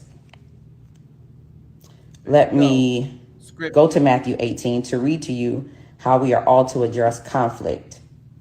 The Bible says, if your brother shall trespass against you, you go and tell them their faults between thee and him alone. And if you hear them, they have gained a brother. But if he will not hear you, then take with you 2 or 1 more witness, that in the mouth of 2 or 3. We have 3 more minutes for our chat, for our goal to be met. So if you'd like to help me reach my goal tonight, hit the goal button and hit it. We got 3 more minutes. Every word will be established. If you then neglect to hear them, tell it unto the church. But if he neglect to hear the church, let him be unto thee as a heathen and a publican. Let me try to read that in another version for you. Because y'all don't understand nothing.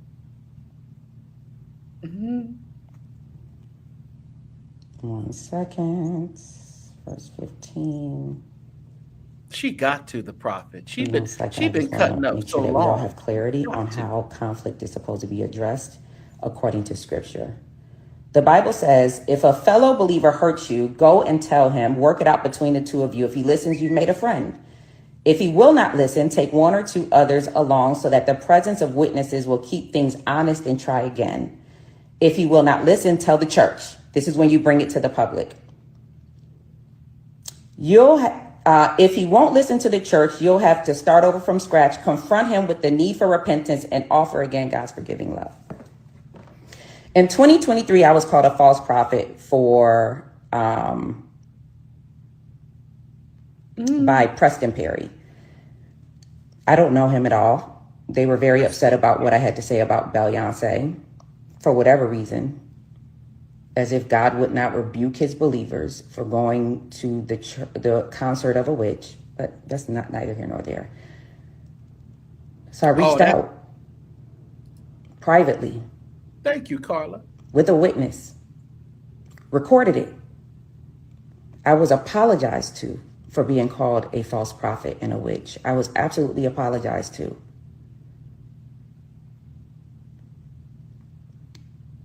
I was apologized to. Only for them to continuously, after that apology, that if this all continues, I'm going to let you listen to the full conversation. Here she go. They always. After that apology, they went on for years to continue to subliminally post about me. And I didn't say anything to anybody. You want to know why? Because the goal of the kingdom isn't for me to like you. I don't have to like you. in order for the job to get done. The job is to win souls. I don't have to like you or your clique to win souls. So I didn't say anything to anybody for that was in 2023. For 2 years, I didn't say anything to anybody. I watched them talk about me on stages. I watched them do subliminal posts about me. You may say, Tiffany, why didn't you reach? I did reach out. I am the one that everybody calls a babe in Christ, immature. I'm the only one that's doing things according to Matthew 18, verse 15.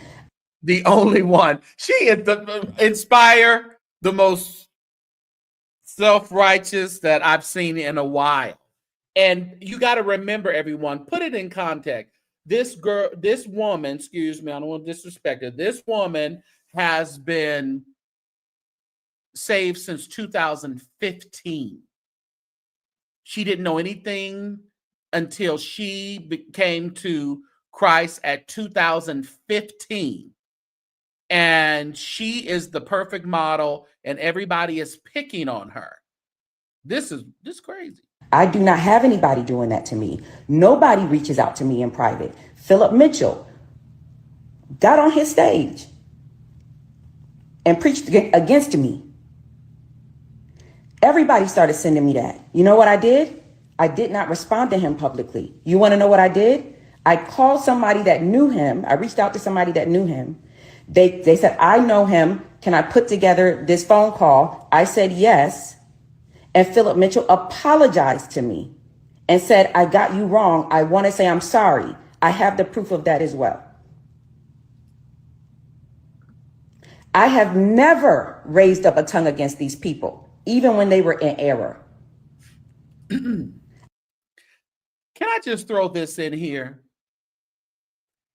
This is why I can fool up with Lovie, regardless of what people say about him and all that.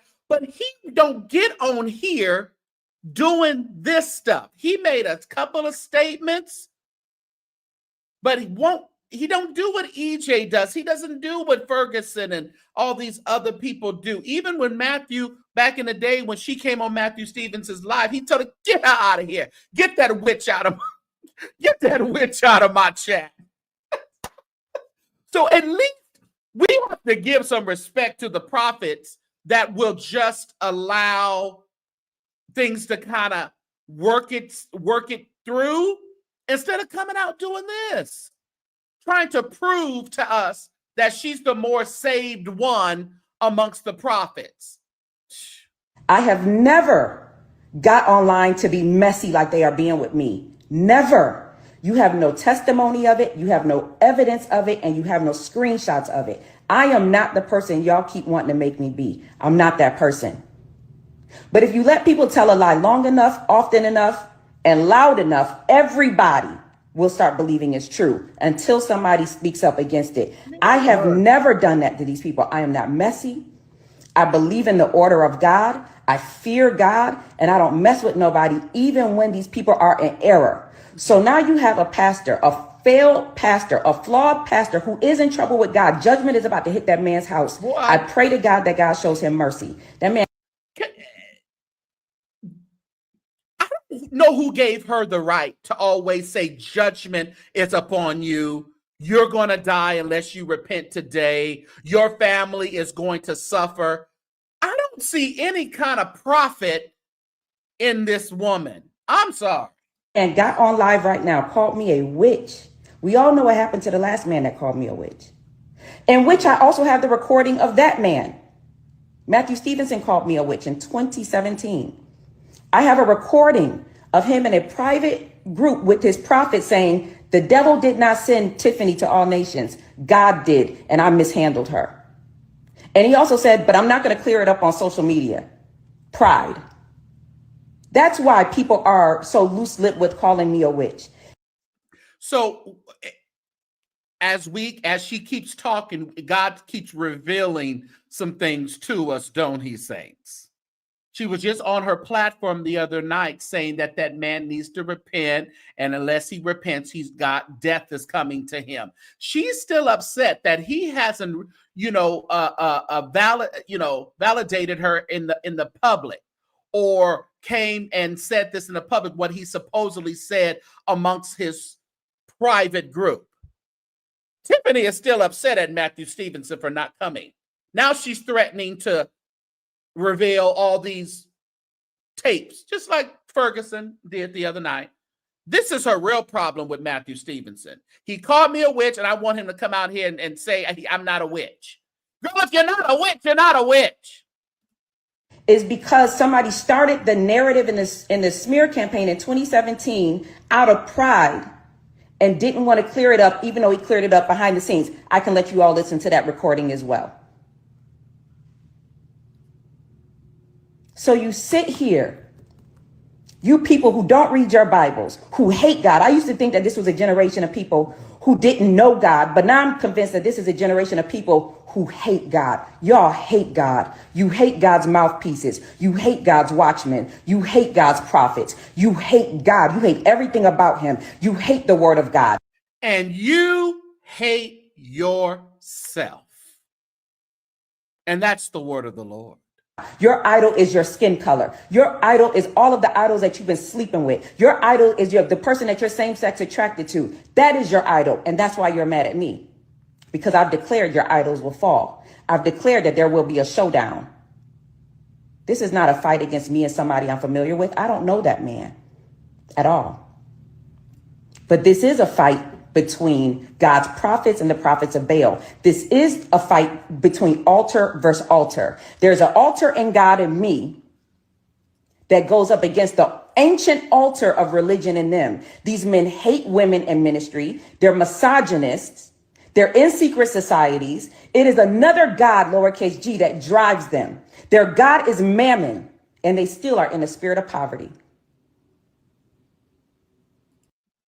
Yeah, she just got saved last week in 2015, Real Estate Insider. She just a few days ago. Yeah. Woe unto all of you that call good evil and evil good. Woe unto all of you. The Bible says anybody in Proverbs chapter 19, a false witness will not go unpunished and a liar will never escape. And in a few verses down, he says a false witness will not go unpunished and a liar will perish. You think that God takes lying on God's people lightly? Give her a hug, Nicola. That man said Tiffany is a witch. Now, he never called me a witch before. He only called me a witch because he was angry at me in the comments. Because he also operates with a spirit of anger. She alludes to her husband, Ray. Hold your horses. I'll let you interpret if the husband is here or not. Hold on. Call me a witch in the comments. I'm trying to figure out why my mouth is dry. I've been dry fasting. So you have to excuse me. I am very probably dehydrated. But with that being said. What is dry fasting? Could somebody explain that to me, to us peons, to us carnal people who aren't prophets and guess we're not friends of God? What is dry fasting? Because obviously you ain't fasting from social media and trying to read people and send people to hell. No food, no water. Lord, she's hungry. She's thirsty, Lord. That's a problem. She's hungry, y'all. Said, you cannot come up against somebody unprovoked. Completely unprovoked. I know y'all want to make this messy and y'all don't need to be fighting online. No, I am not fighting online. I woke up to this. I live a life of pure peace. I am not beefing with anybody. These men woke up, started posting about me, subliminally posting about me, and now you want to drag me into it, mad because I responded back? You are no different than the people that wake up at 30, 40, 50, 70 years old and finally expose who the molester was in the bloodline. You're no different. It's the same spirit that's in operation. How are you mad at the people that are speaking up against this, but you're not mad at the people who started it? Are you well? Are you okay? Jackie Hill Perry. Hello, everybody. Come on in. Come on in. Come on in. Come on in. Well, I guess that was it. Unless she had a part two. First thing he told me to warn you, he said. Yeah. No, she said a little bit more, but I guess it may be a cut off or something. Let me tell you, I don't. See, you walking in the spirit, 20 film chick, because all she talks about is molestation and things like that. The spirit of molestation, the spirit of this. I think you walking right. Now that was funny, Ray. That was a spiritual Snickers commercial. She was just she needed a Snickers so she can go back to her real self. Oh my goodness. It's like dry humping. Yeah.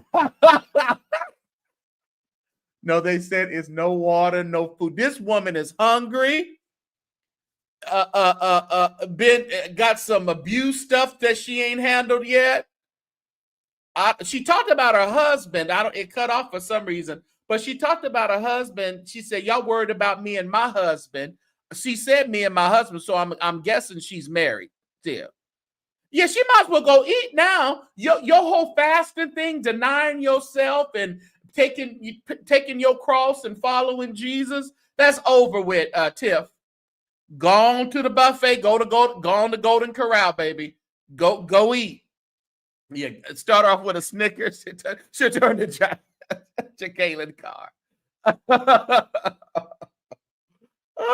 Everybody's gay. Everybody's gay except her.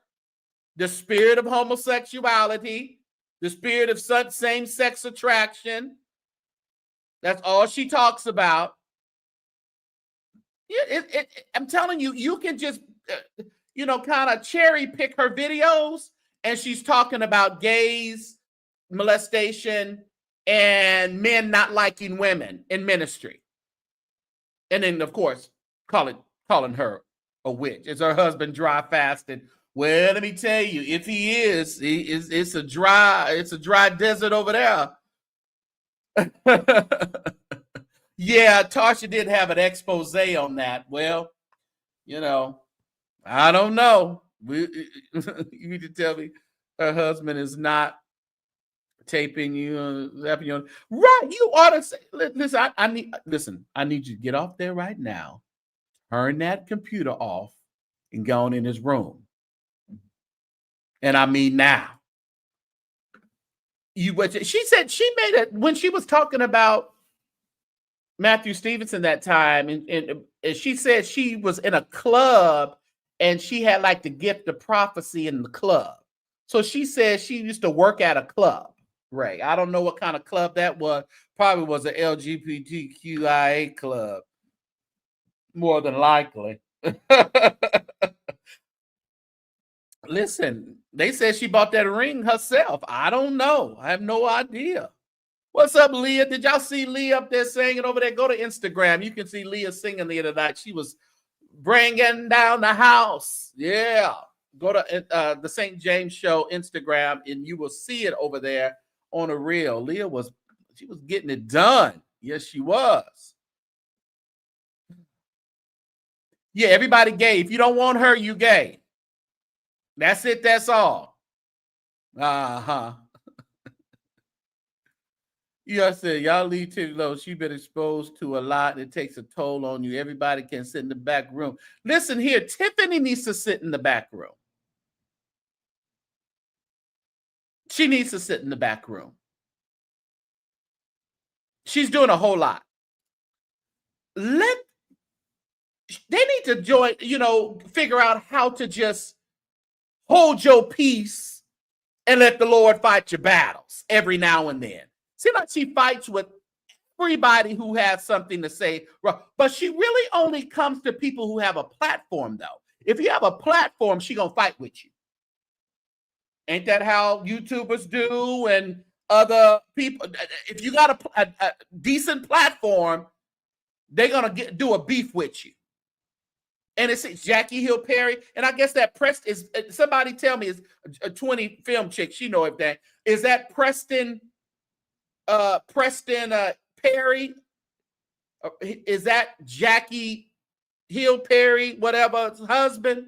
Is that who he is? What's up, Shardy? Is that who he is?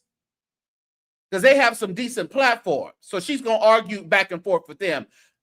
Ferguson, she's going to argue back and forth with him. Okay, that's what I thought. So that's they husband and wife. Husband, wife, husband. I don't know what's going on over there. Okay, so that's her husband. All right, so that she over there mad at them. All right, gotcha. Okay, thank you. So she over there mad at them, and she'll fight with them because they have a nice platform. It ain't no difference, y'all. Y'all think this stuff is spiritual, and Leah talking about leave her. She wants this. Her conference is in order. She needs people, and she needs to continue to say that these other people, other prophets are in error, so people will navigate to her and her conference and her cash apps. Vitamin D. You think she need to go out to the sun? She need to go out to the sun, inspire? Yeah. Get some of that vitamin D. Oh, that vitamin D. Oh, I got you now. I got you now. I'm thinking about the sun. And but you thinking of, okay. That's what she needs. Emotional. Yeah. Even her story maybe, if she just talk about it and stop condemning everyone to hell, Jim Man, because she curses everybody. She just cursed Preston Hill or whatever. She cursed him and his family. The other day she said that Matthew Stevenson was on his way out, and then Ferguson is on his way out too because he put her name on his mouth. Oh yeah. See, I was figuring out what this D was, this vitamin. That's what she need though. That's what she need. She need a good rubbing. What's up, V Hill? If it's interesting, she didn't beef with Karn or Larry. I thought she was going to go in on them. She acted like they didn't say anything, and I believe they celebrate in the month of June.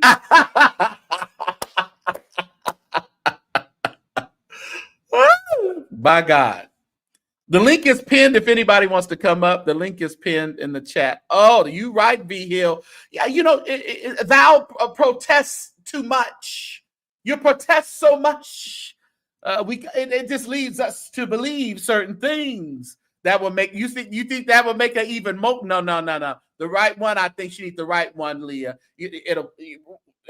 Well, if you haven't had the right one, have you had the right one, Leah, that got you in order? That made you submissive, that made you abide by the Bible. And that's what you need. That's what you need. You need a man that make you abide by the Bible. That's what you need. Did y'all hit the like button for me? That's a doggone shame. And look at that. We got Tiffany, we got the Jordan, we got everybody. And now here they go. Hezekiah Walker with a whole Bishop Kenneth H. Moles Senior School of the Prophets. How many more schools do we need for prophecy? And what in the world are y'all teaching in these prophet schools? Because all y'all do is sit up here and fight. Do we need another school for the prophets? I saw this today. I didn't even dip it. I said, who prophet Jerry Williams? Yes, he'll be in the mix. Tiffany coming after you. How many subscribers you got? How many subscribers you got? There they go. More prophets, y'all. Is there some good money in this prophet thing? Maybe I should do that. Leah, let's look for a building here in the city. Close them all down. Let's look for a building here in the city. All of us on our way out.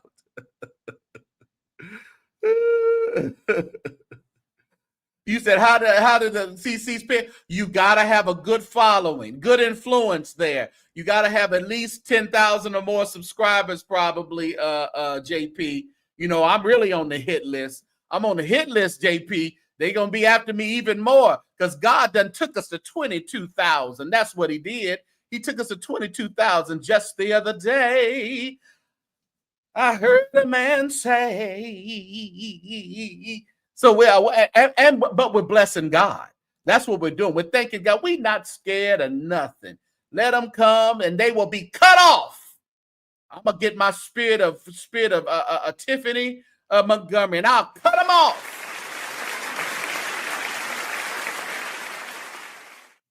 And that right quickly. Thank y'all so much. But that's kind of the criteria there, JP. You just got to have a good following. Just like these, like I said, if you follow the trail, she not fighting with. She now Karn, he was saying good things about Larry the other day. He said some good things about Larry, but he said he was talking in the same. Brian Karn, were you in this? Was you over here? Because I gave Larry some props about that too. Because he was talking about you reap what you sow. And Larry has said he's reaped some not so good harvests. And then Brian was talking about that. Prophecy came from God. I didn't know it could be. Oh, yeah, Deanna. You can go over there and learn. You go over there. It's like, did you see the documentary of Miss Cleo? She learned people. And that's what they're teaching over there. And you just add a tongue to it. You just break out in tongues every so often. We need to move out these, build our praise. They go move. Yeah. Oh, y'all need to move over here. Move to California. We having a school of prophets, and y'all need to build the praise team. Yeah. That's it. Listen, I don't know what to say with these people. They be in the bushes. Yeah, they be in the bushes. Because I'm like, he just said, I just gave. Okay. All right. Whatever. All right, y'all. So I hope y'all had a chance to. If you didn't see the information on Bishop Jakes. And the next step, what we received from the Dwayne Youngblood, Tyrone Blackburn team. You got to red ball it back and check it out. What's up, Gary Prim? Good to see you, sir. Good to see you. What else was I going to say? That, man, I was going to say something else. And it threw my, I can't believe people are still falling for that. It's really crazy. I try to think that they're not, but this prophecy grift it's lucrative. It's lucrative. Like I said, people don't want to tap in for themselves, Deanna. They want prophets to tell them how to run their lives. They don't want to actually have to, do things. You know how the Bible says some things come by prayer and fasting. No. I'm gonna pay the prophet $100 to tell me what's gonna happen. I'm just gonna trust in that prophet's word. I ain't gonna trust in God. I'm gonna trust in the prophet's word. It's easier. I'm gonna trust in that. They came out trying to get that thing dismissed again. So this is the final thing. Judge is next. So the next thing we gonna see is either dismissed or it's going to trial. Now, the judge done said it was going to trial already. But then Youngblood tried to come in, or Blackburn tried to come in and throw the sin off. But it ain't going to work this time. This was the last back and forth. No more back and forth. The judge says yay or nay. This is all we have. 3-card Monty. That's what it is. Yeah, so Sheridan said he was baptized in the name of Lovey. Oh, that's all. See, and my thing is, listen. Now you want to come out and tell your story. Why were you baptized because guess what? Sheridan didn't want to. She wanted to lean onto her own understanding. She didn't want to, in all your ways, acknowledge God and he will direct your path. She wanted her path directed by Lovey. These people need to get their priorities together. Now you want to come out and tell the story, but are you telling the story how to your story that, you know what, I was just a lazy ass Christian. I was a horrible Christian. I didn't really want a relationship with God. I wanted a relationship with the man or with the woman. I was too lazy to figure out what God wanted for my life. I just went over there and they told me to put salt on myself. I put salt on myself. I did a salt prayer. I drunk three shots of communion, a wine a day because they told me to. I really didn't have time to listen to God. People don't want to tell that side of the story. Yeah. You said, God, let God take care of the prophets. I got things to do. I will. The weekend of October, the first weekend in October, I'll be there. Probably from that Thursday to Monday. The first weekend in October, Pastor Prem.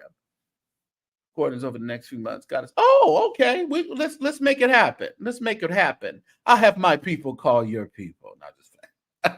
We'll make it happen. What's up, Jesse? Even when being a bishop was a fad. It was a fad. Now it's apostle and prophets now. They don't want to be a bishop anymore. Because, it start talking about a bishop has to be the husband of one wife. I don't even want no wife. I'm going to be an apostle. I'm going to be a prophet. I don't want no wife, Courtney. So I ain't going to be no bishop.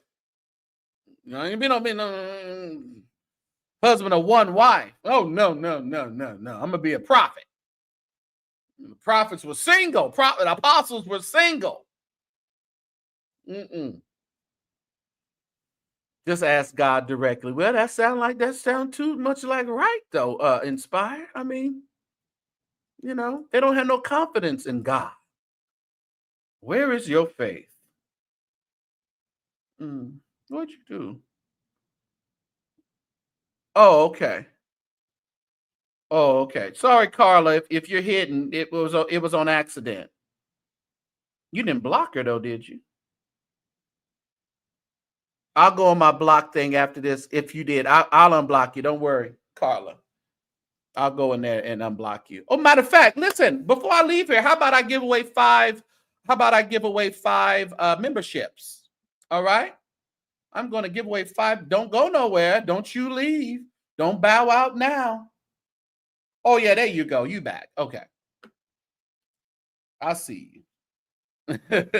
That was an accident. Yeah, you got to watch because you be doing something on your phone. I've seen some people on my block list that I really had to go back in there and unblock because I'm like, how did I block you? And I think you just do it by accident, by your phone and butt dialing and all that kind of stuff. And I'm trying to bring up this deal so I can give away some memberships to the channel. Let's see here. I got enough robes, JP. I don't need no bishop robe. I got choir robes that'll take me all the way to heaven. I got enough for heaven. I don't need no more. Yeah. Bishop Lady shit. I heard William talking about it. I think that was blasphemous. She was just saying she's going to rub her husband back. Ain't that what Sister Kelly was talking about? Thank you for being a member for 3 months, Sean Renee. She said she was just going to rub her husband back. Y'all don't want Karen Clark to talk about rubbing Bishop Sheard's back?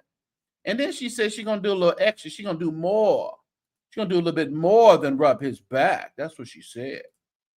You'll do a little bit more. That's all right. Let's see. Who got a gift?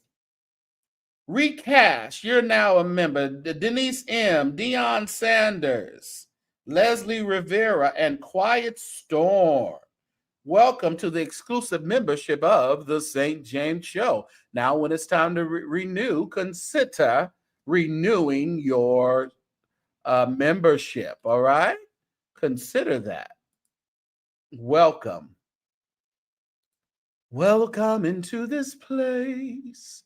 Welcome Into this broken vessel you desire to abide in the praises of your people. So we lift our hands and we lift our hearts as we offer up this praise unto your name. Do you feel welcomed? Do you feel welcome? What's up, Dr. Creole? I never received membership. I don't know. It's just random. It's just random. But where is our membership link, everybody? Did I take it out? Where is our membership link? We can put our membership link in here. So if you're not a member, you can join. Does one of the mods have the link really quick for us? William just made, he does anyone to rub. Right. He don't got nobody rubbing his back. Whatever. Let me see if I can get to grab the membership link really quick and put it in the chat, unless somebody else has. I never can really, I wish there was a better way to get to it really fast. I can't really get to it fast. Let me see, community block words. No, I can't. I don't know why, but we never really could. Did everybody already eat dinner tonight? Is dinner done? Is it no more dinner? What time is it? It's 6. It's almost 6:30 here. Ooh, I gotta get off here. I gotta do something. Where's my membership? Oh, right here. You desire to abide. All right, I copied that.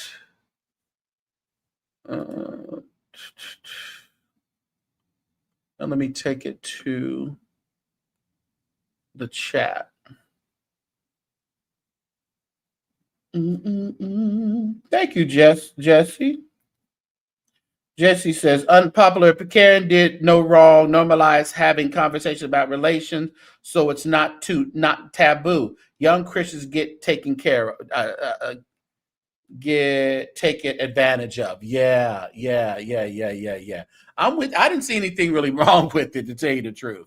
People, and that's the problem. People acting like they really not having sex in the church, but behind closed doors, they having sex with everybody but their spouse. And that's the sad part about it. Everybody but their spouse. And then we hear the first lady talking about relations, and we want to throw her to the wolves. I'd rather let her hear her say that than Mother Kelly. Mother Kelly talking about, Mother Kelly, don't talk about that. Don't talk about that, Mother Kelly. It's all right. Mother Kelly's still married. You ordered dinner. The weather was dragged today, storming all day. Was it? There's the link. It's the membership link is pinned in the chat. Thank you, the nurse. Yeah, I think you're still a member. I believe so. Are you in green? The super chat. Just type regularly in the chat, and I can see if you're. Like I told you, you got like two memberships, 2 different names, 2 different accounts. They both say the nurse though. So you double dipping over here. So you definitely should be still a member.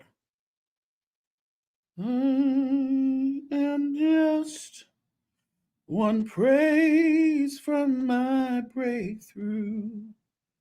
Gets all. Oh yes, she does.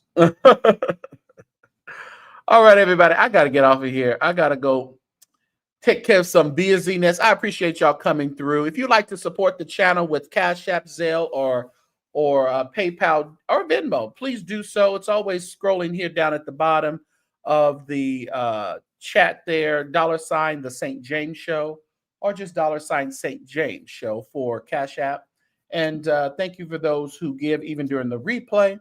I appreciate your support. Even the cash super chats that come through during the replay, I appreciate that as well. So if you would be so kind to go the extra mile tonight and support the platform with your donation. All right? I appreciate it. What's up, Bless? The bishop's looking like, oh my.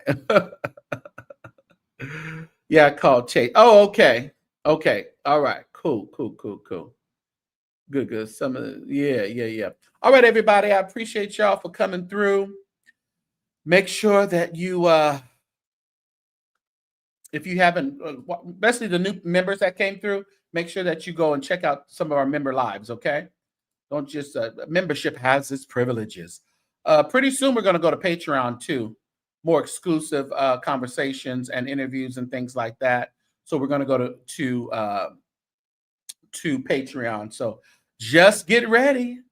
Just get ready, everybody. All right. What are we going to get out of here with? You know, not regular. All right, everybody. Peace. Somebody told me when you get in trouble. Somebody told me when you get in trouble, he'll bring you out.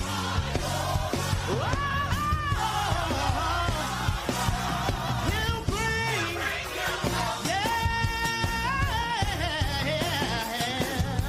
yeah.